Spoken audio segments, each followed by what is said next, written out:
tree. I forgot.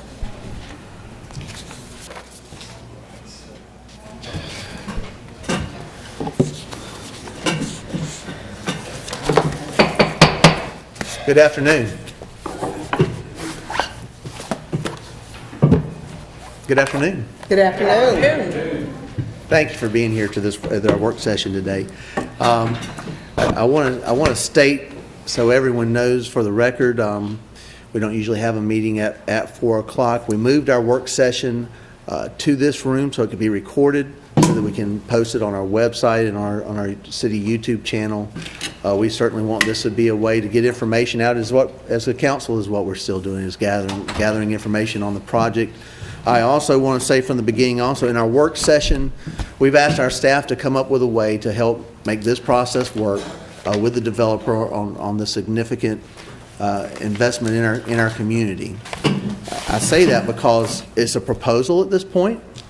Certainly City Council hasn't voted on it, but I want to say in particular for our County Council and our school board, and we're happy to have a school board member with us today. Thank you for being here. That for those guys, this is our proposal that we put together. We're going to be talking to them as partners. Certainly, we hope that they'll be willing to participate, but in no way by putting this out in this discussion today do we want in any way try to say that they're committed or anything, because they haven't even had an opportunity to have the proposal. This is the beginning of the discussion, and we're doing that quite honestly because we want everything in this to be in the spirit of transparency. So, it may even be early to be having this, but I think the more information that we have, the more information that our citizens have, the better decisions we can make. So we thank you for being here. Again, this is the beginning of a conversation, certainly not the end. There will be no vote taken. This is an opportunity for council to talk to our staff and staff to do the presentation. And again, we want our citizens to know this. Afterwards also, we certainly are going to have our staff hang around afterwards in case there's any other questions. This isn't a public hearing on it. Again, this is an initiation of the process and of the information. So we appreciate you being here, and we look forward to going through this exercise of sharing information with you. With that, I'd like to introduce our city manager, Mr. Stuart Bedenbaugh, for some comments, and then I'm going to recognize Councilman Woltz also. So, Mr. Bedenbaugh. Thank you, Mr. Mayor. What we have is a proposal. The genesis of this began in the spring when the previous proposed buyer withdrew from the project.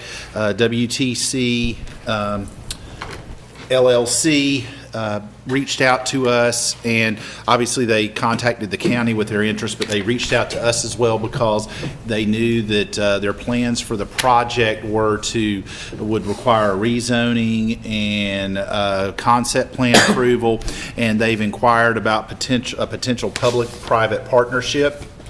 So as part of that, we've had some discussion with council and with the LLC, WTC LLC of Graniteville, and what we have put together is a draft memorandum of understanding that is in the agenda packet found on page 5.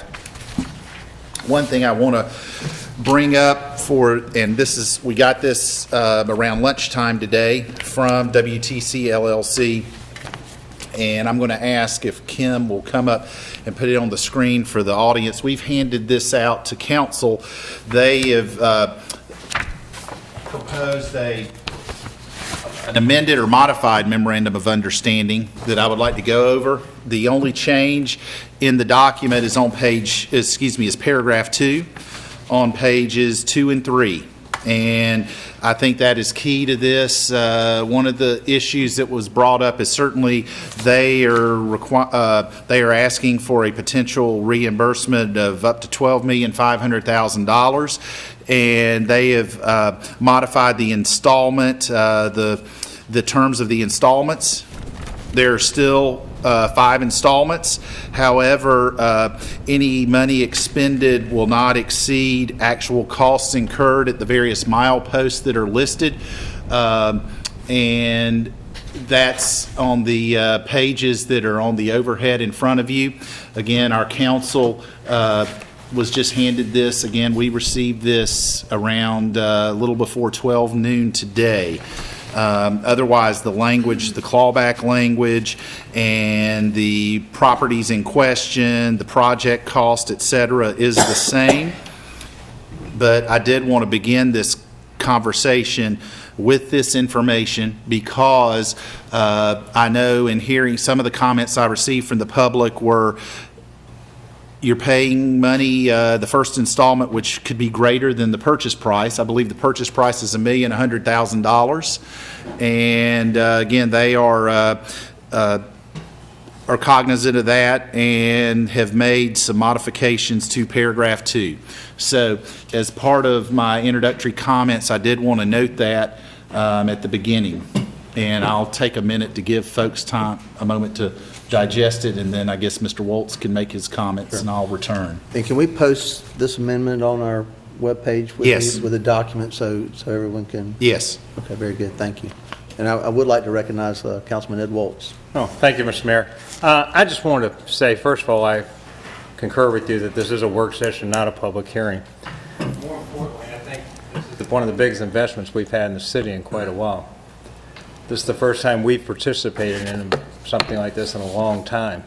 I think we have 2 questions before us, and we need to understand that. The first one is the amount of funds we're going to invest in this project. And I think the first question is, are we willing to do that? And our first question is, do we have a sense of council here that everybody feels that's the right number? Once we agree on the number, the disposition of it becomes pretty easy to do. So I think we should divide this into 2 things, the number and how we pay it out. If we agree the number's the right number, then our job becomes a lot easier. We just have to figure out how to do it. So I don't think we should be in here debating any of this until we decide if we're at the right number and the 12.5 works. If it doesn't, then it may not work for the developers and we may be finished right there. So we just have to figure that out to start with. Mm-hmm. Very good. Thank you. All righty, Stuart, I'll let you start with the presentation on the project. Sure. Thank you. Again, this project was presented to us in the spring, and let me say the property is still owned by Aiken County. No transfer of sale has occurred yet.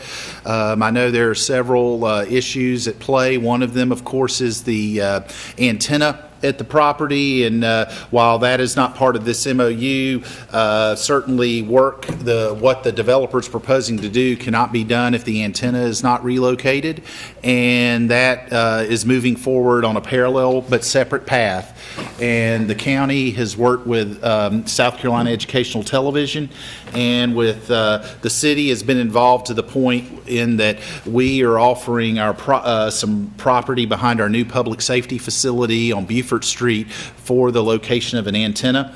And those meetings with ETV and the county primarily are ongoing and are moving forward, and at this point all indications are the antenna will be relocated sometime by the middle of next year, so middle of 2020.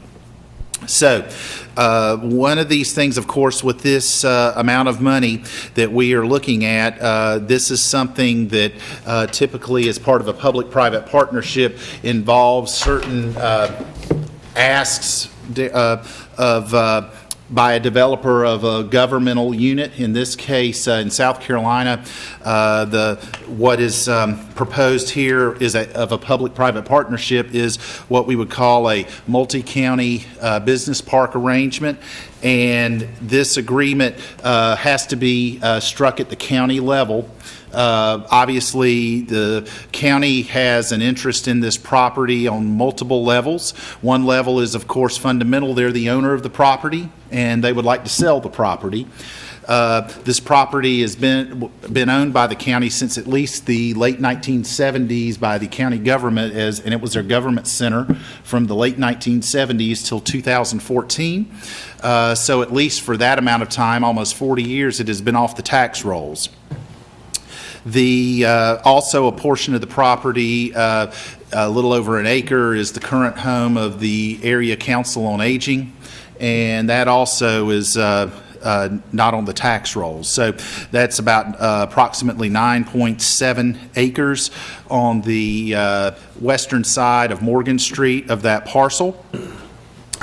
If you notice on the concept plan, the very rough sketch, Exhibit A, that's in the handout, it also shows that there's some parking on the eastern side of Morgan Street behind the old county health department that could be come into play as well, and that's approximately 3/4 of an acre, that parcel. So when you factor it in, the entire property in question is a little over 11 acres, 10.4 acres on the western side of Morgan and about 3/4 of an acre on the eastern side of Morgan, on the rear, on the Barnwell side of that block. So, second, I mentioned that the county would like to sell the property. Certainly, the multi-county business park agreement is an agreement which the city's done before. We've done in the last year and a half out at the Aiken Mall, but it is a fee in lieu of taxes sort of agreement that is initiated at the county level, but at a minimum, local levels of government have to consent to participate in the multi-county park.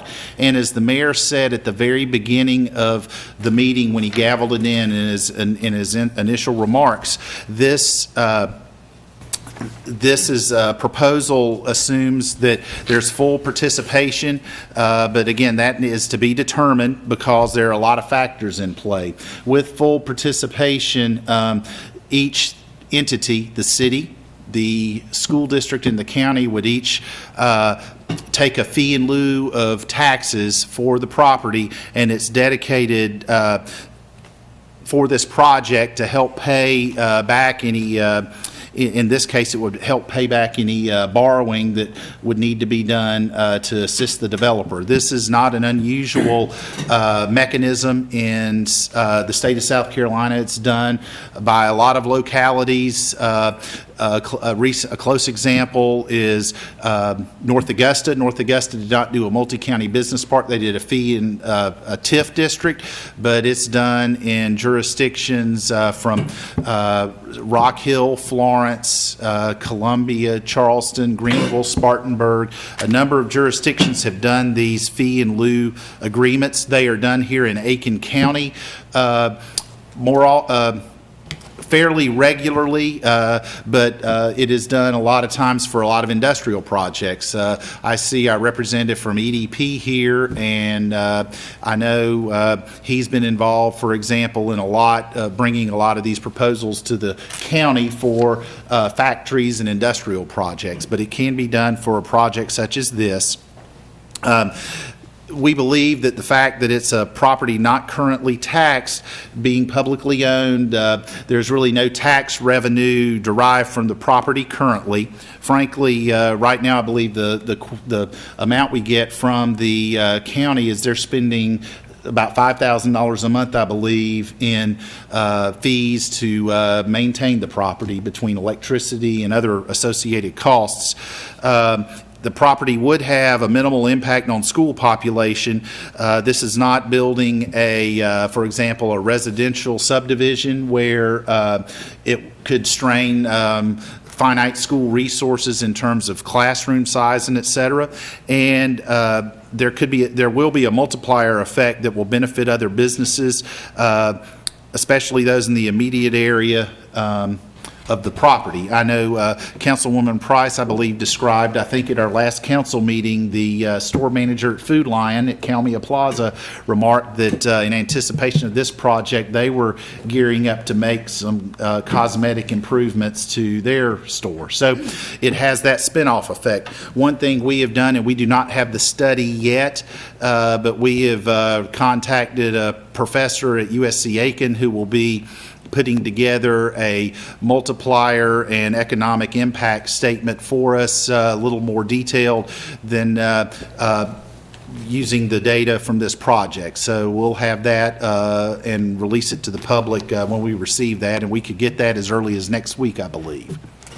So if given the amount of money that the developer has proposed, and I guess we've talked about with the developer, is a $12,500,000, and there are some ways to get to that. Probably the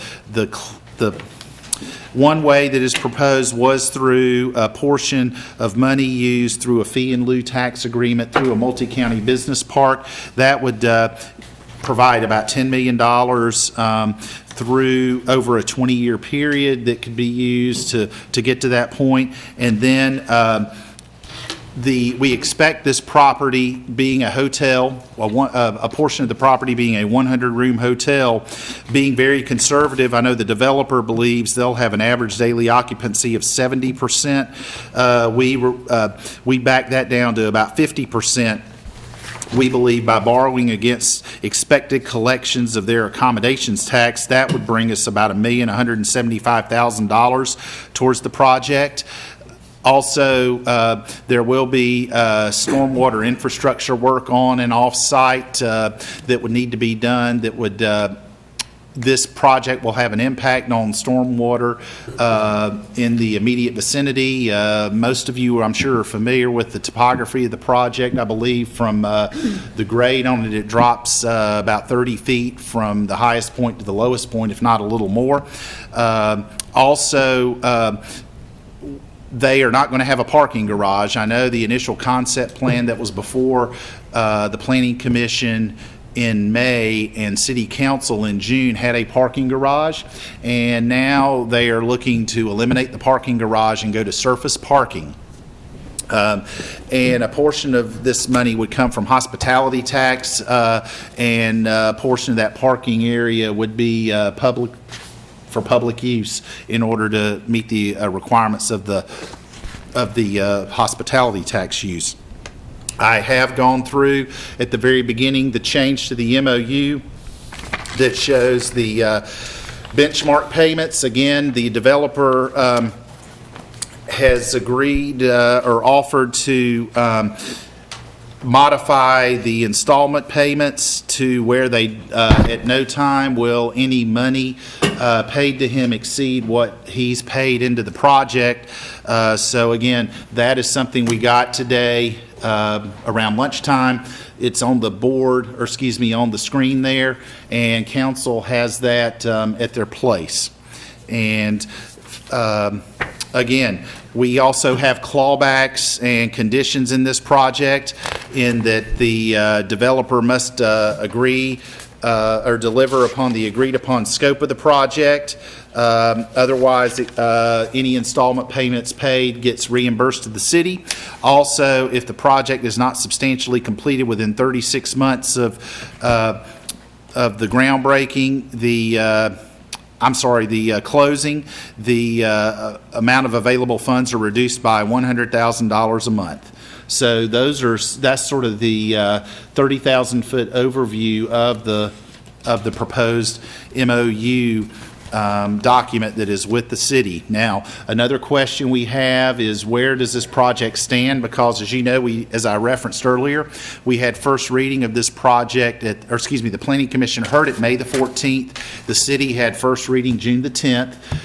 Second reading at the developer's request was delayed, and right now, I do need to defer and ask Ryan, as we sit here at this moment, has a plan been turned in? Okay, so no plan has been turned in, so the earliest it could go to the Planning Commission would be at the meeting in October, which is the second Tuesday in October.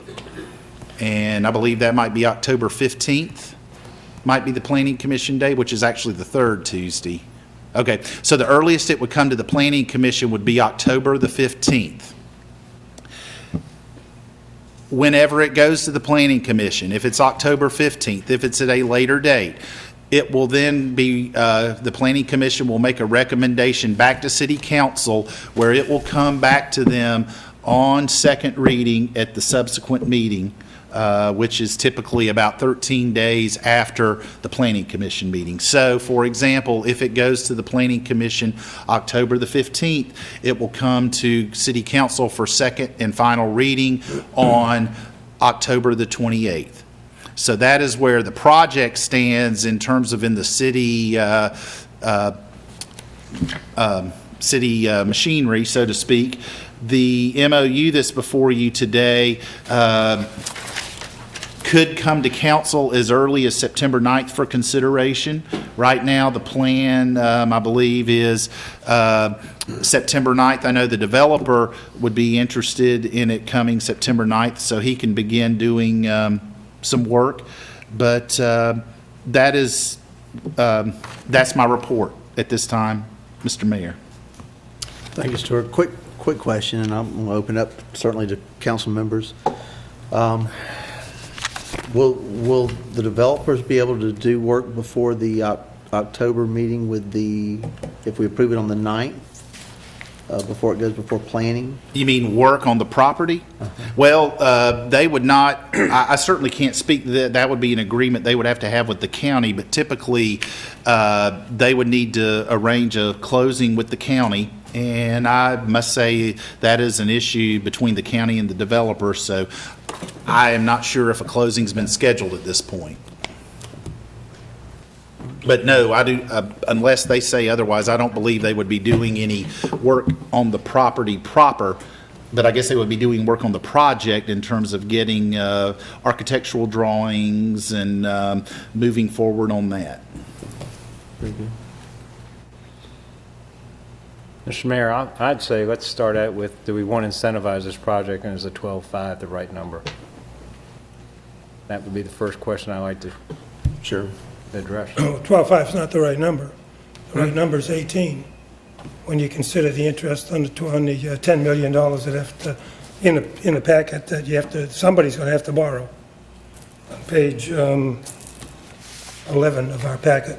I mean, we don't have the $10 million to give them. We don't have the 12.5 million to give them.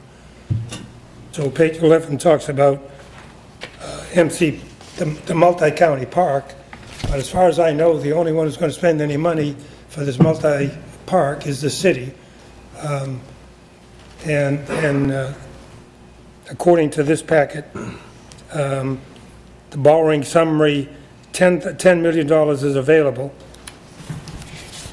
at 4% interest of debt service of $799 a year for 20 years, which totals 15, almost 16 million. And we did conservatively estimate 4% interest. Do we think the rate will be higher? Probably not. We think, again, we wanted to overestimate. I know as a comparative sake, for the public safety building, we borrowed $8.9 million to pay back over 20 years, and we got a rate of 3.75% for years 1 through 15, and a variable rate that will not exceed 4% in years 16 through 20 if we do not pay it off before then. So that's, we tried to be very conservative. We wanted to be realistic with a rate, but not overly exuberant. No irrational exuberance. And the revised paragraph 2 makes it even more complicated, because I don't think we want to borrow money that we don't need to use at that point in time. I think I heard, and may not even be relevant, that the county's going to pay a little over $1 million for the building. The developer will They're actually. buying it for 1.1. 1.1. 1.1. Is that still the agreed upon price? Yep, 1.1 million. Okay, so that new paragraph 2A could just as easily stipulate that we would give the developer the 1.1 million. And then in paragraph B, I don't know how much it's going to cost to demolish the building, but that's all we would give the developer at that point, which is certainly less than $2.5 million.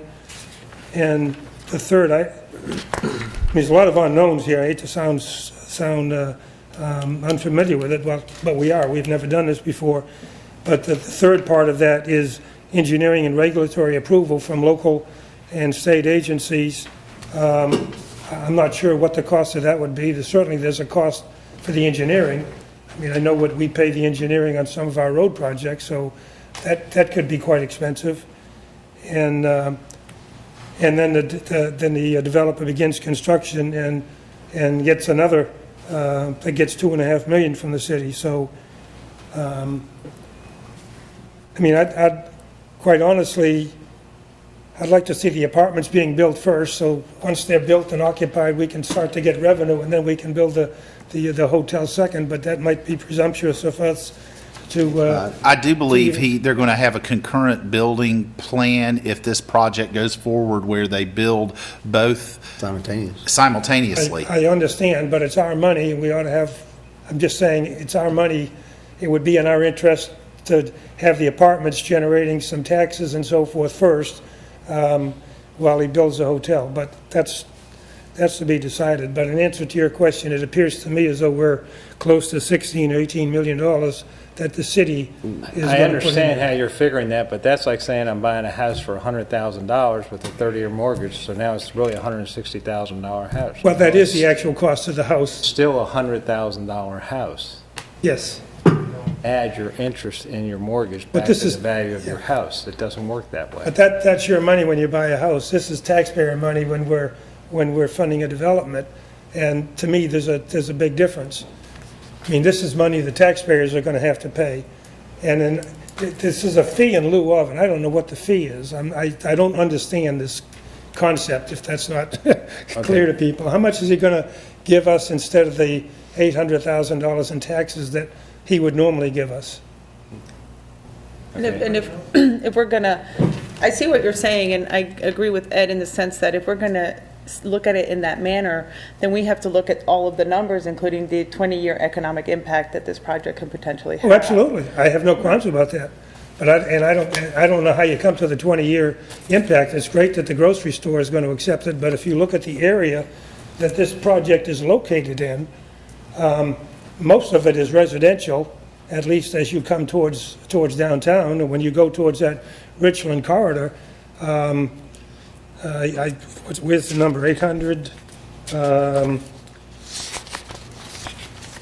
It was 70 million for the hotel, 200.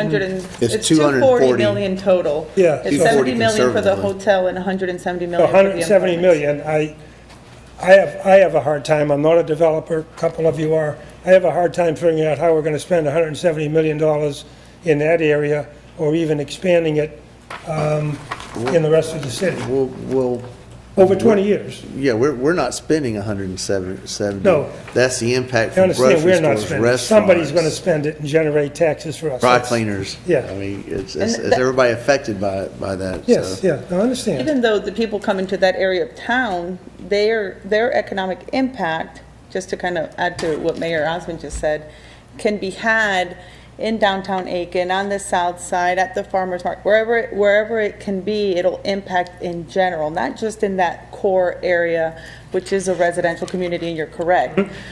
So that's taken that into account. I'm just trying to clarify, that's all. I actually think we used a conservative multiplier to get that. But again, I can't comment, I have zero experience with that. And I thank you for reminding me also with the Richland Avenue. I think that's important to include. We've had a lot of interest from property owners and meetings with our planning about ideas for that corridor as far as improvements on it.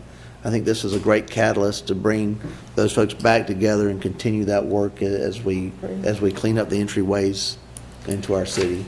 I think this will spark interest from other investors, but also it is an investment, and we've been letting this just go undone for so long, and if we don't do something, then we might lose another investor.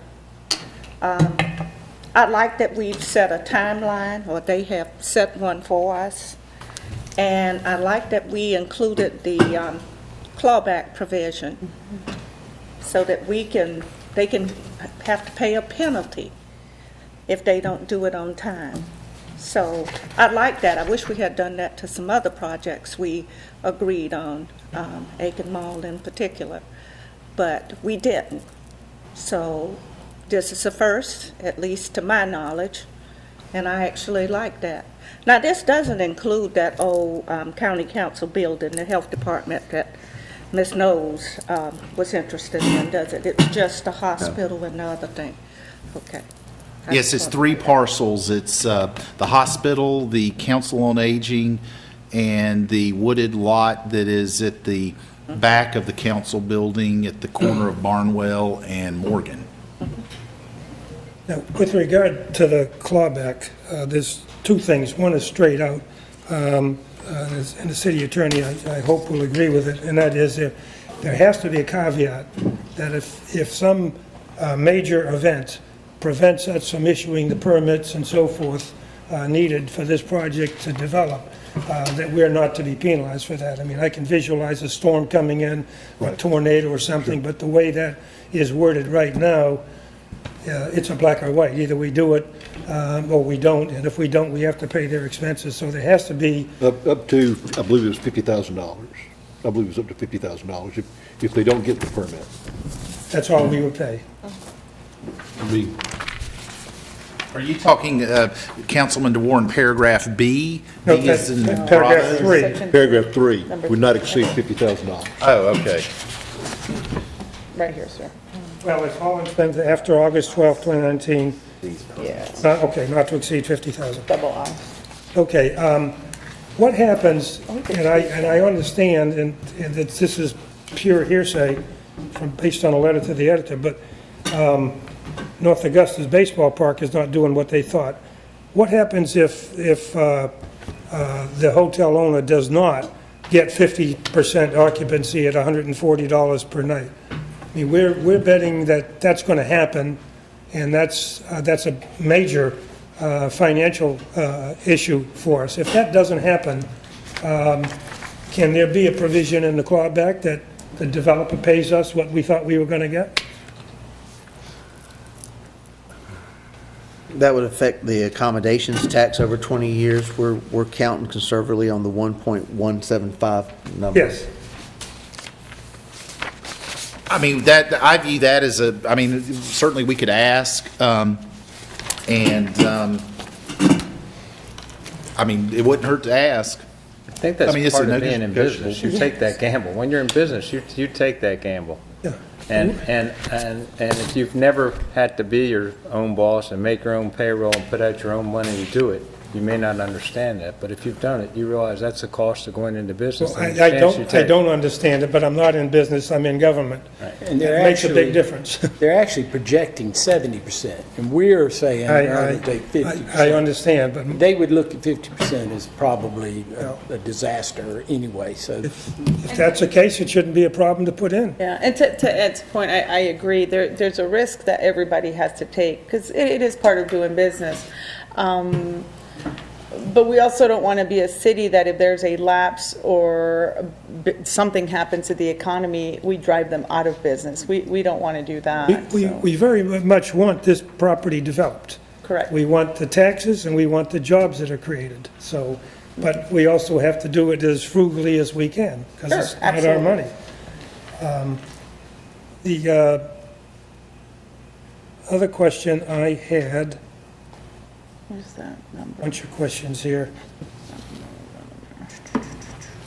Oh, is there a performance bond that's going to be required for this project? They will have to satisfy all requirements of the land development regulations, which I know they do require performance bonds at certain points during the project typically before a grading permit is issued.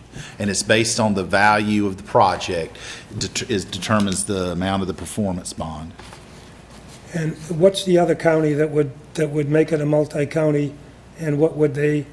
Historically, Edgefield County has been the partner. They get 1%. The partner county gets 1% of the revenue, and the other primary county gets 99% of the fee in lieu. The other, say that again? The county, I'll use the mall as an example. Okay. The mall, Aiken County was the initiating county. They partnered with Edgefield. Aiken County gets 99% of the fee in lieu number. 1% of the fee in lieu number goes to Edgefield County.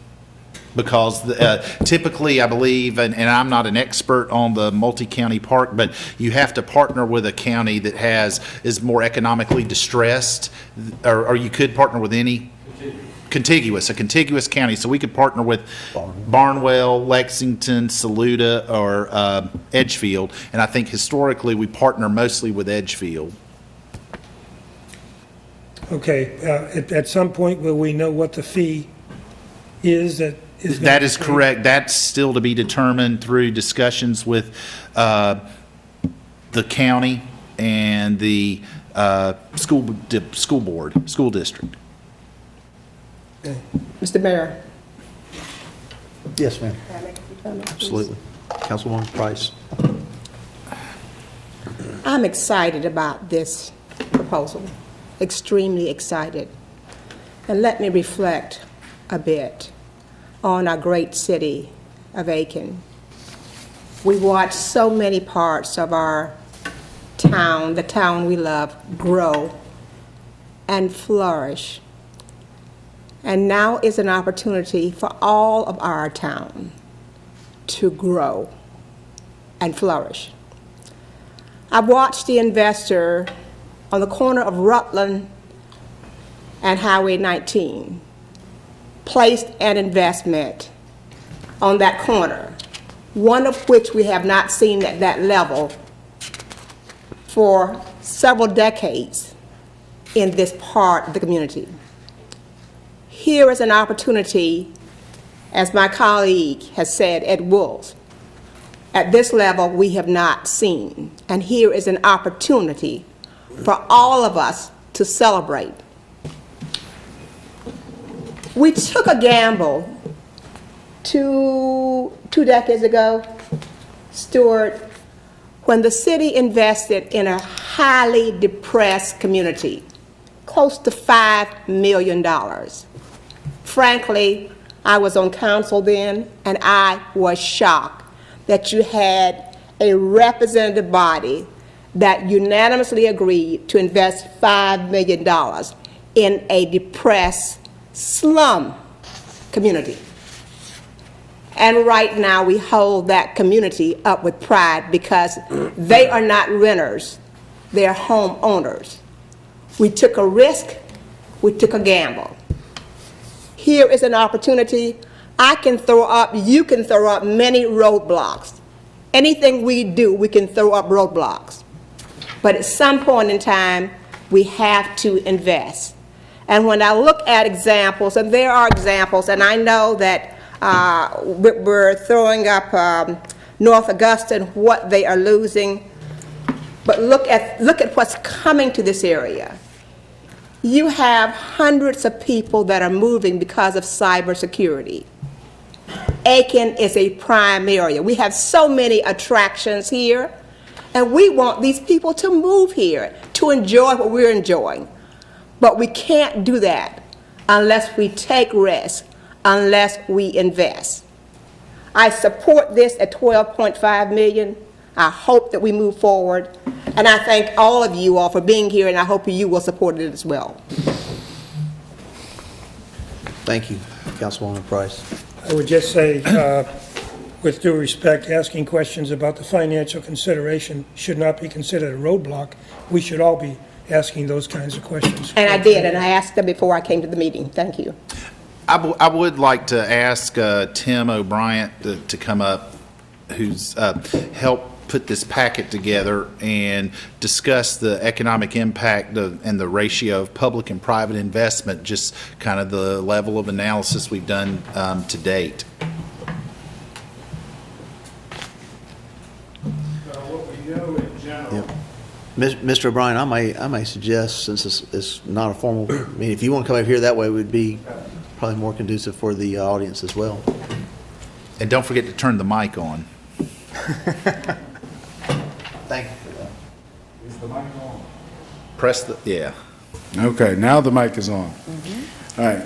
So what we know in general about economic development, we've shared it together and discussed it for the last couple of years and in focus over the last several months, is that these types of designed public-private partnerships are a consistent element in economic development in communities of our size and often far larger.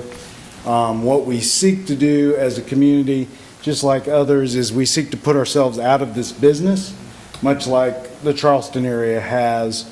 In 1984, they gave $10 million to a developer that built a little hotel called the Omni in downtown Charleston. That investment, that property recently sold for in excess of $2 billion. And the city of Charleston has not given anybody to build much of anything for a while because they're trying to actually slow down the very positive growth that they've seen over the years. So that's 40 years ago, and that $10 million, if you play it forward in today's dollars, that would be more like $25 million. So in this case, we know that this exists. We know that every major sports venue in the country, we know that lots of projects in cities and towns our size are initiated in exactly this way. We've done an evaluation, which I shared with you recently, that some current projects that are fairly recent in North Augusta, the Ballpark Village project, for every $1 that the public contributed to that effort, $3.22 was spent by the private sector. Florence is currently having a rebirth of their downtown, which I spent 5 years in Florence when I was at Francis Marion, and it needed it.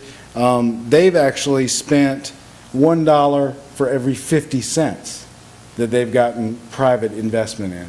Now that's an open-ended investment that they expect that ratio will change over time. And then for the city of Rock Hill is involved in an investment right now. Let's see. Rock Hill has spent $1 public for every $2.11 that will be spent by the private sector at their University Center project. This project comes out to a ratio, if the numbers were to stand as we have it right now, at $1 in public investment for every $3.60 spent by the private sector. So that's just kind of an analysis of some projects that are ongoing now, just to have this known industry standard economic development tool of public-private partnerships. And in each of these cases, it's important to note that if the numbers were to calculate out as we've estimated, there's $10 million from a multi-county park.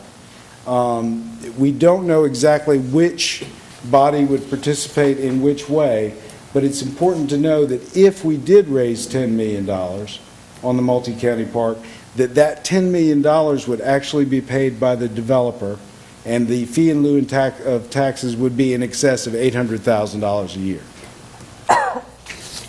Can you explain that? Because that was one of my questions as well. Essentially, the developer will not be paying any taxes for 20 years? The property would be taken off of the ad valorem tax rolls. Okay, Immediately upon entering a multi-county park. all right, And what they would pay is a fee in lieu of, okay. which the fee in lieu of, it's what it goes to, not the amount that is different. The amount of that fee would be based on the assessment at 6% of the market value, the assessed value of that property. Okay, so we're going to get the property taxes, that's all we're going to get? Correct. Every year of that arrangement, WTC Development would write a check for whatever the tax value would be. Now, the question becomes, does the county provide for the project 100% of their revenues or 50%? Does the city provide 100 or 90 or 80? Those breakpoints must be negotiated, and we can't obligate the school district or the county or even this council to any percentage at this point. But the overall amount that will be the tax burden on that property will remain the assessed value on the property. And that would change every 5 years per state law? Right. Go up 5%, I saw someplace in the packet. Yeah, there would be the reassessment process. Now, the yes. county didn't give up anything for North Augusta. I can't imagine they would give up anything for this. That's not right. Yes, it is. No, it's not. County agreed to Yes. accept what they were getting before the project started, and that's all they're getting. They're not getting anything. It's the The incremental. difference is that's a TIF, and in a TIF, that is what you concentrate on, is the increment of any increased Yes. value. Okay. The math is very easy in this case, because it's zero right now. But this is not a TIF, it's a multi-county park, so there is some difference there. It doesn't have to be based on the increased increment. If we naively assume that the project is worth 45 million, because that's what they're putting into it, you're going to take 6% of that, and the millage is going to be, what, our millage rate on that 6%? It will be our millage rate, it will be the school district's millage rate, it will be the county's millage rate applied to the assessed value. That's correct. And that's, I think, an $800,000 number. It adds up to 814 and some change, yes. We're not going to get that. That's a credit towards recouping our 12.5 million, is it?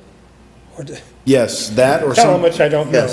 Yes. would, and in the most technical terms, multi-county parks involve counties. So the county would collect those funds, and then we would do the math, and the payments would be made. So, We would get what, could the county not give us anything? They could, that is a question of their portion of, they could determine, they could establish a multi-county park, and we could agree to be obligated, because the city would have to consent. We could obligate our millage on the project. The school district, under the state law, the county can make the decision for whether the school district participates or not. And then the county would have the option of deciding whether they commit all of their revenue or none of their revenue or anything in between. right. And let me just interject. I said it at the beginning of the meeting, as this is the beginning of this conversation.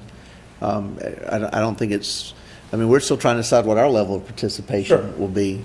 It certainly isn't fair for us to talk about what the county or school board at this point will do, because we haven't sat down with them and talked about My real this. question is, Yeah. how much are we going to get during the 20-year period? Right. That was my real question. So everything that comes back in property taxes off of that, they will pay the assessed property tax. Tim, before you leave, excuse me. They will pay the assessed property tax, but that money will go back to, because the 12.5 will be given upon completion of the project at those five points. Yeah. So you're right, some of it will be financed, some of it we're able to do actually in-house, where we have reserves and we'll pay ourselves back to keep from having to borrow so much outside of it.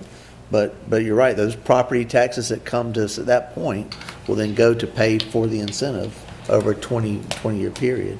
In the meantime, you have $240 million economic impact, helping raise the, a rising tide raises all ships.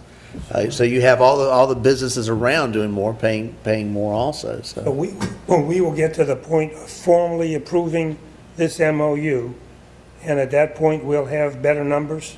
Yes. And a better sense of participation by the county and the school district? Most precisely, the MOU is an agreement to seek those agreements. So that's what we would agree on, is that we're going to move forward. We're putting this out in the public so people are aware of the general numbers, and then we would work to generate the numbers that you're requesting and work with the other agencies to determine their level of interest and participation. Well, the county doesn't agree, or the school district doesn't agree, or we can't get a second county to agree, then the MOU is worthless. That's correct. As it states in paragraph 3, that is with failure to, or an inability to enter into a multi-county park would then mean that the MOU is void, and that we would pay WTC costs not to exceed $50,000 for any design and engineering work they've done to date. The last question, and I know you're all grateful. Does this borrowing go against our $13 million cap that we have? No, it would not be. Well, I mean, that's a council decision, but staff would recommend we do not borrow against that cap. Okay. that's our general obligation debt, cap, of which we have no general obligation debt at this time. A few comments. Tim, Councilwoman thank you for Price. remaining. We're talking about a $45 million investment, $32.5 million from the developer, $12.5 million from the city or the taxpayers, Yes. however you want to term it, with an impact of $240 million. Estimated, $240 million. Yes. What you have to look at is the ancillary things that this bring in terms of our businesses downtown and other areas, other parts of this community, expanding their revenue base in addition to stores, boutique stores, however you want to label it.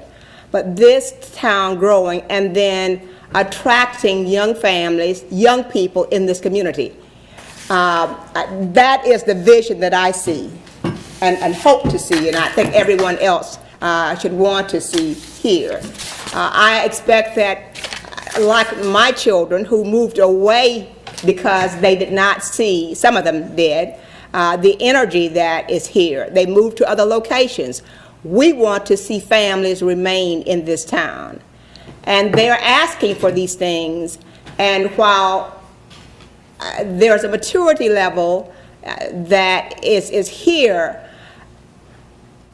that they want to see embrace their ideas as well. And certainly, I think we're ready to embrace those ideas by our young population that want to remain here. We'll have 200 more new jobs. Yes. 46,000 a year.